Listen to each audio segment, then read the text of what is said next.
What's wrong, Dad? Please tell me. Nan is dying. She doesn't know, so you can't say anything. The family thinks it's better not to tell her. Why is that better? Chinese people have saying, when people get cancer, they die. Halo Sobat Gentian, bagaimana kabar kalian semua? Semoga masih sehat selalu dan tetap produktif tentunya.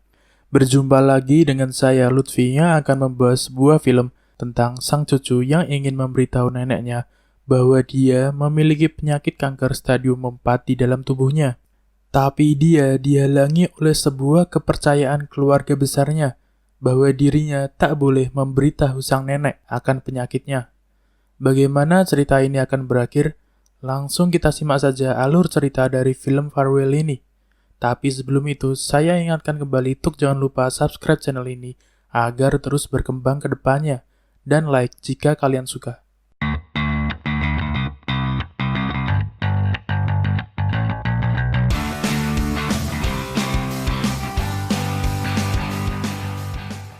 Film ini dimulai dengan percakapan antara Billy, sang karakter utama dalam film kali ini, dengan neneknya melalui telepon. Neneknya bertanya kepada Billy tentang kabarnya di New York. Bagaimana di sana? Apakah dingin? Berhati-hatilah saat berjalan di sekitar situ, ucap sang nenek. Billy lalu membalas perkataan neneknya bahwa dirinya baik-baik saja dan tak perlu mengkhawatirkan apapun. Billy pun menanyakan keberadaan neneknya, tapi neneknya yang sebenarnya berada di rumah sakit untuk memeriksakan dirinya berbohong kepada Billy bahwa dia saat ini berada di rumah bibi buyutnya, kata si nenek. Diketahui bahwa neneknya ditemani kakaknya di rumah sakit untuk melakukan CT scan. Yang diketahui bahwa CT scan adalah alat untuk memeriksakan kanker di dalam tubuh manusia. Scene pun kemudian berganti di mana sang kakak terlihat terdiam dan gelisah sesudah dia mendapatkan penjelasan dari dokter di sana. Sang kakak pun lalu menjelaskan bahwa adiknya sangat sehat dan baik-baik saja. Kakaknya menjelaskan bahwa hasil CT scan ternyata bukan apa-apa dan hanyalah bayangan samar. Bersama, mereka pun pulang meninggalkan rumah sakit tersebut. Scene kemudian kembali berganti ke tempat di mana Billy beserta keluarganya tinggal di New York. Bersama keluarga dan tetangganya, mereka makan malam dan membicarakan sebuah cerita tentang sepasang suami istri dari ayahnya. Setelah mereka makan malam, neneknya kembali menelepon Billy berkata bahwa dirinya baik-baik saja. Sang nenek pun menceritakan tentang temannya Mr. Lee yang sudah bertahun-tahun satu rumah dengannya. Dirinya merasa lebih baik bila ada seseorang di rumahnya dan tidak hanya melihat bayanganmu sendiri saat kau terbangun, kata si nenek. Neneknya lalu bertanya kepada Billy apakah dirinya sudah mendapatkan teman istimewa di hidupnya. Tapi Billy hanya terdiam dan melihat selembar kertas yang membuatnya termenung sesaat. Mereka pun kemudian mengakhiri perbincangan ini dengan ucapan yang menyejukkan hati. Di lain waktu, Billy yang tak mampu lagi membayar sewa apartemennya kembali ke rumah orang tuanya. Di rumah, ibunya pun menasehati anaknya tentang gaya hidupnya yang mahal dan tak pernah menabung. Billy lalu membalas perkataan ibunya bahwa dirinya takkan kembali pulang lagi bila ibunya terus menasehati dirinya saat berada di rumah. Ibunya kemudian berkata kepada Billy untuk memelankan suaranya karena ayahnya yang kelelahan sedang tertidur karena sibuk akhir-akhir ini. Ternyata keponakan mereka, Hao Hao, berencana untuk menikah akhir minggu ini. Kedua orang tuanya pun kan pergi ke Cina meninggalkan anaknya sendirian di kota New York. Di lain waktu, Billy menghampiri ayahnya yang terlihat terdiam dan termenung. Sepertinya sesuatu sedang terjadi di sini. Dan dia, Billy, takut akan hal itu. Ibunya lalu datang membawa kabar yang mengejutkan untuk Billy, bahwa nenek kesayangannya mengidap kanker stadium 4. Dokter berkata umur neneknya mungkin hanya tinggal 3 bulan lagi. Bisa saja lebih cepat. Tak ada yang tahu, ucap si ibu. Billy yang mengetahui ini merasa terkejut dan ingin menelpon menemui sang nenek. Tapi dia dilarang oleh ayahnya karena neneknya tak tahu penyakit yang dideritanya, ucap sang ayah. Keluarga besarnya berpikir bahwa sebaiknya tak memberitahu nenek akan penyakit yang dideritanya. Ibunya berkata bahwa pepatah Cina mengatakan ketika orang terkena kanker, mereka mati. Bukan kanker yang membunuhnya, tapi ketakutannya. Pernikahan Hao Hao adalah salah satu alasan bagi keluarga besar mereka berkumpul untuk dapat menemui neneknya. Billy pun lalu memaksa ikut bersama kedua orang tuanya pergi ke Cina, tapi keluarga besar mereka merasa bahwa Billy tak perlu ikut karena dirinya tak bisa menahan emosinya.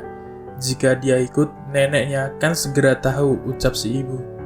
Esoknya, kedua orang tuanya pun pergi menuju Cina, tapi Billy sepanjang hari terus terdiam dan termenung. Sepertinya dirinya terus memikirkan tentang neneknya. Pada akhirnya, dengan keputusannya sendiri, Billy pergi menyusul kedua orang tua mereka menuju Cina, tempat di mana neneknya tinggal. Keluarga besar Billy pun merasa kaget mengetahui dirinya berada di rumah sang nenek. Hanya neneknya yang menyambut Billy dengan kegembiraan. Billy memeluk neneknya dengan wajah yang datar. Billy terlihat terdiam dan berusaha sebaik mungkin tak menunjukkan emosi yang dipendam di depan neneknya. Di lain waktu, Billy bersama keluarga besarnya mengadakan makan malam. Neneknya menanyakan kabar anaknya dan menyanjung cucu-cucunya yang sudah sangat besar ini. Hao Hao, salah satu cucunya yang hidup di Jepang dan akan menikah ini, berkata bahwa pernikahannya tak perlu semewah itu karena kita di sini untuk menghabiskan waktu bersamamu, neneknya. Tapi neneknya berkata bahwa Hao Hao adalah cucu laki-laki satu-satunya, jadi kita tak boleh terlihat murahan, dan perjamuan besar ini memang perlu dilakukan. Semua orang pun terdiam dan menahan emosi mereka sebaik mungkin. Hao Hao pun menahan dirinya agar tak menangis di depan neneknya. Beberapa saat kemudian, Billy yang terlihat kelelahan karena penerbangannya berkata bahwa dirinya ingin tinggal di rumah neneknya. Tapi sang paman melarang dan mengantarkan Billy ke hotel di sekitar rumah neneknya. Dalam perjalanan, sang paman berkata bahwa nenek menyayangimu. Nenek sangat sakit. Dia tak tahu penyakitnya, dan kau harus berhati-hati untuk tidak memberitahunya. Billy pun terus menjawab bahwa dia tahu karena ayah sudah memberitahuku, ucap Billy. Pamannya pun melanjutkan pembicaraannya bahwa kau, Billy, akan merasa sedih, tapi dirimu harus menahan kesedihan itu. Sesampainya di hotel tersebut, ternyata lift hotel itu sedang dalam perbaikan. Dia pun menaiki tangga menuju lantai atas. Sesampainya di kamar, dia pun terlihat terus termenung. Dirinya sepertinya terus memikirkan nasib nenek kesayangannya yang tak tahu penyakit di dalam tubuhnya. Esok hari pun menjelang, si nenek terlihat bersemangat mengawali hari dengan olahraga bersama cucunya Billy. Mereka terlihat bersenang-senang dan tertawa satu sama lain. Diketahui si nenek setiap hari menaiki tangga apartemennya sendiri, karena itulah alasan dirinya tetap sehat di usianya, kata si nenek. Di lain waktu, si nenek berkata kepada ibu Billy bahwa anaknya terlihat berbeda. Wajahnya pucat dan bengkak. Dia terlihat tak bahagia. Ibunya pun hanya berkata bahwa Billy baik-baik saja, tak ada masalah dan sepertinya dia hanya sedikit kelelahan, ucap si ibu. Makan siang pun diadakan. Sang nenek berkata bahwa dia tahu semua orang senang bertemu dengannya. Tapi ingat alasan kenapa kita semua di sini. Karena ini acara pernikahan yang besar. Jangan ada yang bilang bahwa Hao Hao dan mempelainya baru berpacaran selama 3 bulan kepada orang lain. Si nenek tahu bagaimana orang-orang kan berpikir. Dirinya tak ingin ada orang-orang yang membicarakan ini di belakang. Di lain tempat, si nenek pergi untuk bertemu event organizer. Terlihat sang nenek terus memperdebatkan ketidaksesuaian pemilihan menu catering di acara pernikahan cucunya nanti, hingga dia terlihat kelelahan dan perlu beristirahat sejenak. Scene pun kemudian berpindah ke tempat di mana Billy bersama ayahnya pergi panti pijat. Di sana, anak bapak itu pun mengobrol. Ayahnya menanyakan kepada Billy tentang pengajuan beasiswanya. Billy pun berkata bahwa dia belum mendapatkan kabar tentang beasiswa tersebut. Walaupun kita tahu bahwa Billy berbohong karena pada awal film diperlihatkan sepucuk surat yang memberitahukan bahwa pengajuan beasiswanya telah ditolak. Selang beberapa saat, resepsionis datang membawa mereka ke ruangan pijat. Di dalam, Billy bertanya kepada bibinya, "Tidakkah sebaiknya kita memberitahu nenek yang sebenarnya?" Bibinya pun menjawab bahwa cobalah untuk bersantai sejenak. Itu terlalu menyakitkan baginya bila kita memberitahu nenek yang sebenarnya. Di lain waktu, Hau-Hau bersama mempelainya terlihat sedang melakukan foto prewedding bersama. Tapi si nenek dan Billy juga ikut bersama mereka. Pasangan itu pun terlihat canggung di depan kamera karena neneknya datang untuk melihatnya. Billy dan neneknya yang memperhatikan tingkah laku pasangan itu terlihat agak kesal karena kedua orang itu tak terlihat seperti pasangan karena terlalu canggung satu sama lain. Sang nenek selalu memberikan nasihat kepada Billy tentang kehidupan yang ia jalani, bahwa seorang perempuan memang haruslah bisa mandiri, tapi alangkah lebih baik bila dirimu memiliki seseorang yang merawatmu kelak kau tua nanti. Neneknya kembali mengingatkan Billy bahwa pernikahan ini sangat penting. Dia tahu Billy terus memikirkan sesuatu, tapi kau, Billy, tak boleh menjadi aneh saat acara nanti. Dirimu harus bersemangat dan sopan, kata si nenek. Di lain tempat, saat keluarga besar itu makan malam, si bibi dan ibu Billy terus memperdebatkan tentang kondisi keuangan keluarga mereka dengan keluarga Billy yang ada di Amerika. Menurut bibinya, dalam urusan mencari uang, di Cina lebih baik ketimbang di Amerika. Billy pun menjawab bahwa tak semua hal tentang uang. Uang tak bisa membeli segalanya karena lebih baik kita mengerjakan apa yang diri kita sukai. Mereka pun terus membandingkan kehidupan di Cina dan kehidupan di Amerika, hingga sang nenek berkata, apapun itu, kau tak boleh mengkritik negara tempatmu berasal. Jangan lupa kalian semua masih orang Cina, kata si nenek. Tapi Haiyan, ayah Billy, berkata secara teknis keluarga kami orang Amerika, karena kami memiliki paspor Amerika. Ayah Hau-Hau pun mengatakan bahwa walaupun aku tinggal di Jepang, aku kan tetap menjadi orang Cina dimanapun aku tinggal. Si bibi lalu menanggapi perkataan saudaranya, bahwa mungkin kalian berpikir keadaan di luar lebih baik daripada di sini, tapi apa kau mempertimbangkan bahwa ibumu yang menjadi tua tanpa anak-anaknya? Si nenek pun menghentikan perdebatan keluarganya itu dengan berkata semuanya sudah di rumah, mari kita bicarakan hal-hal yang menyenangkan saja. Mereka pun mensudahi perdebatan itu, dan sesaat mereka pulang ke tempat peristirahatan masing-masing. Keesokannya, Billy yang mendengar bahwa neneknya dibawa ke rumah sakit, segera bergegas pergi bersama paman dan ayahnya. Sesampainya di rumah sakit, anak cucunya terlihat sangat khawatir dengan si nenek. Si nenek pun merasa bahwa dirinya baik-baik saja. Dia hanya ingin mengganti obat flu yang dideritanya beberapa hari ini, karena menurutnya mungkin akan lebih baik. Dokter pun datang memeriksa keadaan neneknya. Diketahui bahwa dokter ini ternyata bersekolah di Inggris selama beberapa tahun, jadi dia mengerti betul dengan bahasa Inggris. Billy pun menanyakan bagaimana kondisi kanker si nenek. Dokter itu menjawab bahwa kanker yang diderita neneknya sangatlah ganas, dan dalam situasi ini, kebanyakan keluarga di Cina lebih memilih untuk tidak memberitahu kondisi tersebut kepada sang pasien. Billy pun bertanya lagi, bukankah salah untuk berbohong? Dokter itu pun kembali menjawab, jika ini untuk kebaikan, ini bukanlah benar-benar suatu kebohongan. Maksudnya kebohongan yang baik, kata si dokter. Di saat si nenek melakukan pemeriksaan, keluarga itu pun terus memperdebatkan tentang mengatakan kebenaran atau berbohong tentang penyakit yang diderita si nenek. Tapi kakak neneknya berkata ini belum waktunya dia mengetahui kebenarannya. Dia akan tahu di saat waktunya telah tiba. Dirinya juga menceritakan bahwa dulu di saat si kakek menderita kondisi yang sama, neneknya tak memberitahu keadaan si kakek bila memang belum saatnya. Bersama, mereka pun kembali ke rumah nenek dan menikmati waktu santai yang ada. Esoknya, keluarga besar ini mengunjungi makam kakeknya.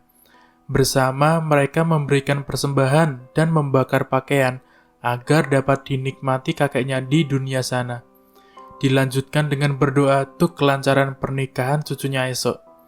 Di tempat lain, Billy bersama ayah dan pamannya masih terus memperdebatkan untuk menyampaikan kebenaran kepada neneknya. Ayahnya berkata bahwa dirinya takkan bisa melawan keputusan keluarga besar. Pamannya pun menasihati Billy bahwa ada hal-hal yang perlu kau pahami. Mungkin dirimu tinggal di barat sejak dahulu. Bagimu, kehidupan seseorang adalah baginya sendiri. Tapi di timur, kehidupan seseorang adalah bagian dari keseluruhan, keluarga, dan masyarakat. Kau yang ingin memberitahu nenek karena kau takut mengambil tanggung jawab untuknya. Kita tak memberitahu nenek karena ini memang tugas kita untuk menanggung beban emosional baginya, kata si paman. Di lain waktu, sehari sebelum pernikahan, Billy yang membantu pencarikan anting mempelai wanita berkata kepada ibunya bahwa dirinya ingin tinggal di Cina untuk merawat nenek kesayangannya. Tapi ibunya dengan halus menyangkalnya bahwa dirinya yang tak bisa mengerjakan apapun takkan bisa membantu neneknya melewati semua ini. Esoknya, hari pernikahan pun digelar. Semua orang dan keluarga yang telah diundang hadir di gedung tersebut. Satu persatu dari keluarga tersebut memberikan ucapan selamat atas pernikahan Hao Hao dan Aiko. Ayah Hao Hao pun menyambut kedatangan Aiko di keluarga besarnya. Dirinya juga berterima kasih kepada semua orang yang telah merawat ibunya. Dia juga berterima kasih kepada ibunya dan meminta maaf karena tak bisa mendampinginya selama 25 tahun terakhir ini. Billy pun memberikan sepatah dua patah katanya kepada para tamu undangan. Dia berkata bahwa dirinya masih sangat muda waktu meninggalkan Cina. Bahasa Cinanya pun tak terlalu bagus. Dia hampir saja tak pulang karena kesibukan bekerja. Tapi akhirnya dia bisa pulang dan sangat bahagia bertemu dengan kalian semua. Acara pun dilanjutkan dengan pesta yang meriah, makan bersama, berbincang bersama, menyanyi bersama, melakukan permainan bersama, hingga semua orang terlihat bahagia untuk saat ini. Di saat keluarga itu kan berfoto bersama, si nenek berkata bahwa perawatnya Miss Gao pergi untuk mengambil hasil tes miliknya di rumah sakit. Billy pun dengan segera berlari ke rumah sakit untuk menemui Miss Gao, berharap bahwa dirinya dapat memberitahu Miss Gao agar hasil uji lab itu tak diberikan kepada neneknya. Sesampainya di sana, diketahui bahwa Miss Gao, perawat neneknya, tak bisa membaca hasil lab tersebut karena dirinya tak bisa membaca. Billy pun membawa pergi dokumen tersebut untuk dapat diedit agar hasil lab itu menunjukkan bahwa neneknya tak memiliki penyakit yang mematikan. Di rumah, neneknya yang membaca hasil lab tersebut merasa bersyukur bahwa dirinya tak memiliki penyakit yang serius dan baik-baik saja. Esoknya, sesaat sebelum keluarga Billy pulang, dirinya sedikit berbincang kepada neneknya. Neneknya pun memberikan sedikit nasihat untuk cucunya, untuk jangan jadi kerbau yang terus menabrakkan tanduknya di sudut kamar. Hidup tak hanya tentang apa yang kau lakukan, tapi lebih tentang bagaimana dirimu melakukannya. Neneknya pun lalu turun mengantarkan anak dan cucunya yang akan kembali pulang. Mereka pun saling mengucapkan salam perpisahan. Di dalam mobil, keluarga itu terlihat menangis karena telah meninggalkan ibu dan neneknya. Mereka tak tahu bahwa takdir akan berkata seperti apa di kemudian hari, dan manusia hanya bisa berharap yang terbaik bagi sang nenek. Dan cerita pun belum berakhir sampai di sini. Diketahui di ending credit scene, sang nenek yang telah didiagnosis kanker stadium 4, ternyata 6 tahun telah berlalu baginya, dan si nenek masih terlihat sehat bugar. Dan cerita pun akhirnya berakhir sampai di sini. Bagaimana ending dari kisah film ini? Apakah kalian juga setuju untuk jangan memberitahukan kondisi pasien yang sebenarnya? Atau lebih memilih untuk memberitahukan apa yang sebenarnya terjadi kepada si pasien? Tulis di kolom komentar ya. Sekian dari kami dan sampai jumpa di cerita menarik lainnya.